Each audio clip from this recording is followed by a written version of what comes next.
Momen Hari Raya Idul Adha 1445 Hijriah tahun 2024, pejabat Gubernur Sumatera Selatan Agus Fatoni bersama ribuan masyarakat melaksanakan sholat Id di Masjid Agung Palembang. Agus Fatoni mengajak masyarakat mentauladani sikap dan kebesaran hati Nabi Ibrahim dan Nabi Ismail untuk berkurban. Hari Raya Idul Adha 1445 Hijriah tahun 2024, pejabat Gubernur Sumatera Selatan Agus Fatoni dan ribuan masyarakat Kota Palembang kali ini melaksanakan penghelatan sholat Idul Adha di Masjid Agung Palembang. Ribuan warga nampak memenuhi tenda dan saf sholat dan jalan hingga Jembatan Ampera untuk melaksanakan sholat Idul Adha bersama orang nomor 1 di Sumatera Selatan tersebut.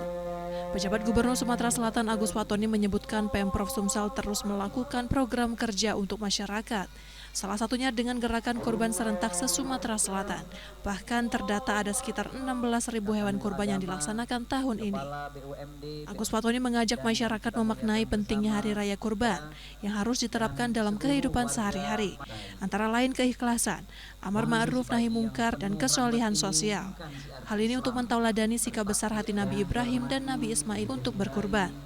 Yang ada dikoordinasikan oleh pemerintah daerah dan yang dibagikan langsung oleh pemerintah daerah itu ada 256, namun dari seluruh yang ada di Sumatera Selatan, dari seluruh jumlah masjid, jumlah musola dan pondok pesantren itu lebih dari 16.000.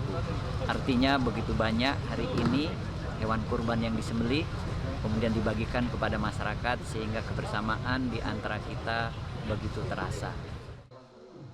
Selain itu juga PJ Gubernur Sumsel Agus Fatoni juga mengajak masyarakat untuk terus menjaga iklim kondusif di Sumatera Selatan yang zero konflik, sehingga kerukunan dan ketertiban umum terus terjaga. Sebagai bangsa dan negara yang besar menjunjung tinggi sikap toleransi. Dari Palembang, Muhammad Riza Fahlevi, iNews melaporkan.